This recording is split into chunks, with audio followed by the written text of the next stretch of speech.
PER 1600배, PER 240배. 오늘은 PER, PBR과 같은 지표를 한번 보면 투자할 엄두가 나지 않는 테슬라와 같은 혁신기업이나 국내 주식시장에서 가장 핫한 분야인 전기차 관련 주식들의 주가에 대한 이해도를 높일 수 있는 컨텐츠 2개를 추천하려고 하는데요. 먼저 전기차 시장에 대한 이해도를 넓힐 수 있는 영상입니다.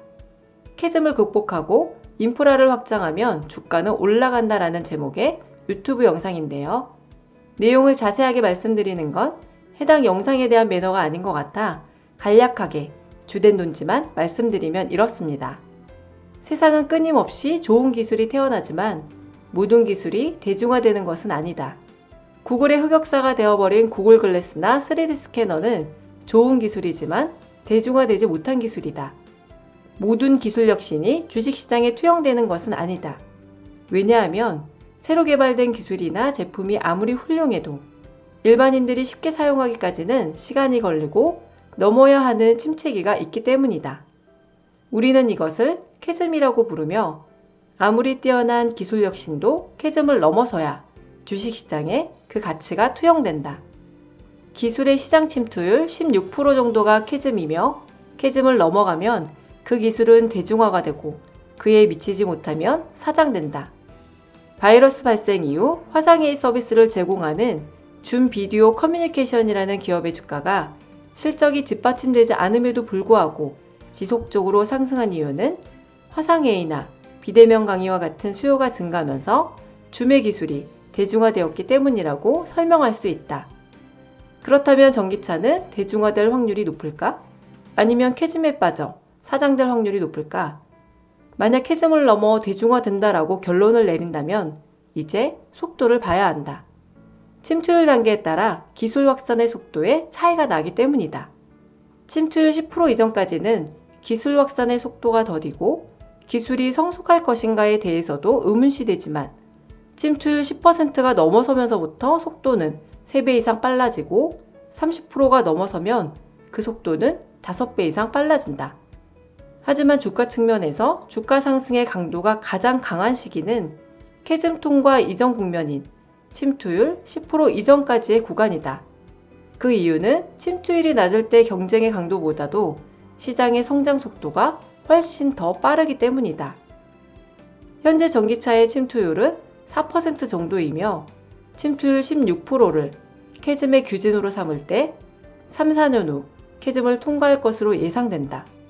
따라서 지금이 전기차 관련 주식으로 가장 많은 성과를 낼 수 있는 구간이다.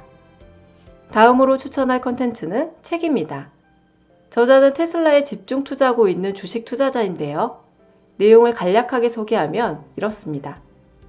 많은 투자자들이 숫자나 통계에 편향된 확신을 갖고 있다. 하지만 우리의 일상을 바꾸는 혁신은 숫자만으로 알 수 없고 숫자가 주식의 위험과 수익을 모두 설명할 수도 없다. 따라서 투자에 성공하려면 정량화된 수치의 조합보다 기업을 거시적이고 종합적인 관점에서 바라보는 통찰력이 필요하다. 나는 2016년부터 테슬라에 투자했다. 당시 테슬라는 수년간 적자 상태를 벗어나지 못하고 있었고 많은 사람들이 현재 적자가 나고 있는 지금 이 순간에만 주목했다. 그들은 1년 이상의 미래를 보지 않았으며 기존의 자동차 회사들이 언제라도 테슬라의 전기차 사업을 따라잡을 수 있다고 생각했다.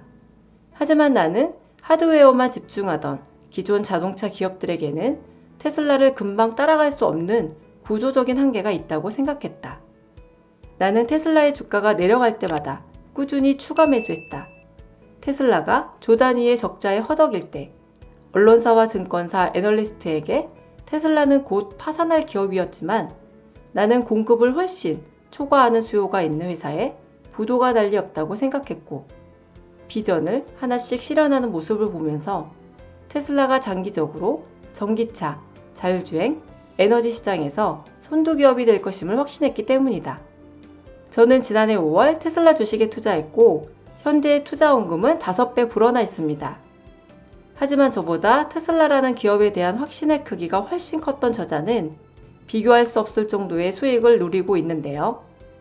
저자는 5년에 걸쳐 테슬라 주식에 집중 투자했고 현재 테슬라 주식을 총 3,500주 보유하고 있다고 합니다. 그리고 그중 2,500주는 평균 $70에 매수했다고 해요. 저자의 성공담이 결과론적인 이야기일 수 있고 생존자 편향의 오류에 빠지게 만드는 글이 될 수도 있지만 저는 저자의 투자 과정을 읽으면서 글로벌 혁신 기업 투자에 대한 인사이트를 얻을 수 있었습니다. 성장주 투자에 관심이 있는 분들이라면 읽어보시기를 권합니다. 제가 오늘 소개한 두 개의 컨텐츠에는 공통적인 메시지가 있습니다. 숫자에 매몰되지 말고 스토리를 봐라.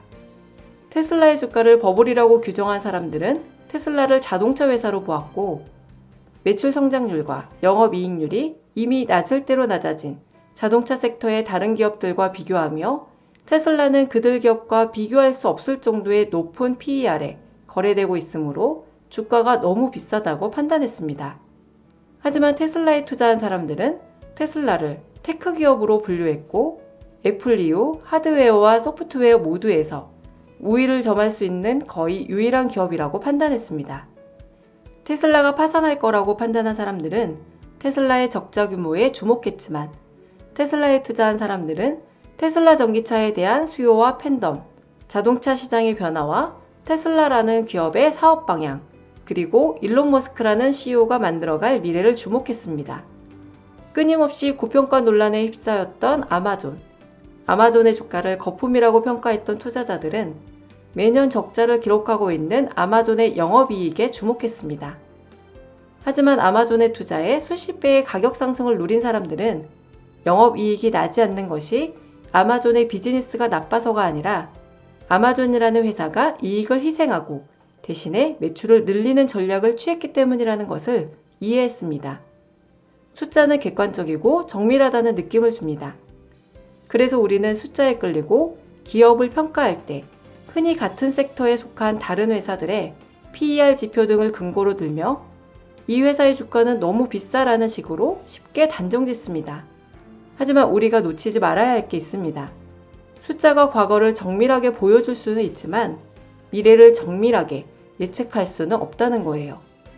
불과 1년 전만 해도 $20나 $30가 적정 주가라며 테슬라를 조롱하던 증권사들이 하나둘씩 목표 주가를 $600, $700로 상향하는 모습을 보면서 여러분은 어떤 생각을 하셨나요?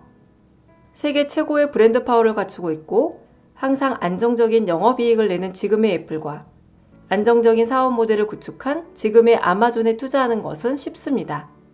숫자만 보면 되기 때문이죠. 하지만 매년 적자에 허덕이던 2019년까지의 테슬라, 고평가 논란에 휩싸였던 10년 전의 애플과 아마존에 투자하는 것은 어렵습니다. 숫자만 보면 영업이익이 신통치 않다는 결론만 나오기 때문이에요. 하지만 그럼에도 불구하고 우리가 10년 전의 애플과 아마존, 그리고 불과 1년 전의 테슬라를 미리 알아볼 수 있는 눈을 키워야 하는 이유는 투자 판단을 내리기 어려운 기업을 제대로 이해하고 평가했을 때 얻을 수 있는 보상의 크기가 투자 판단을 내리기 쉬운 기업에 투자했을 때 얻을 수 있는 보상의 크기보다 훨씬 더 크기 때문입니다. 그리고 그것이 투자자의 주식 투자 성과를 극명하게 가르기 때문이에요. 테슬라라는 기업이 가시적인 성과를 거두기 시작하고 나서야 비로소 아주 조금의 확신을 갖고 투자한 저는 불과 수천만 원의 시세 차익을 얻는 데 그치고 있지만 앞서 소개한 책의 저자와 같이 테슬라라는 기업의 잠재력과 성장성, 비즈니스 스토리를 일찌감치 이해하고 과감히 투자한 투자자는 수십억 원에 이르는 시세 차익을 누리고 있습니다. 오늘 영상을 통해 지금이라도 늦지 않았으니 테슬라 주식이나 전기차 관련 주식을 사라는 얘기를 하려는 건 아닙니다. 현존하는 최고의 투자자 하워드 막스의 조언처럼 투자의 성공은 좋은 자산을 사는 것이 아니라 자산을 잘 사는 것에서 나오며 너무 비싸게 매입하고도 나쁜 투자가 아닐 만큼 좋은 자산은 없기 때문이에요. 다만 기업의 가치를 판단할 때 단순히 지표나 숫자를 보고 싸다 비싸다 평가하는 데 그치지 않고 숫자 너머에 있는 사업의 가치와 기업의 성장 스토리, 그리고 세상의 변화에 대해 고민한다면 저나 여러분이나 지금보다 더 나은 투자자가 될 수 있지 않을까 생각해 봅니다. 스토리 없이는 주식을 이해할 수 없다. 숫자만으로 기업의 가치를 판단하지 마라. 지금까지 YGTV였습니다.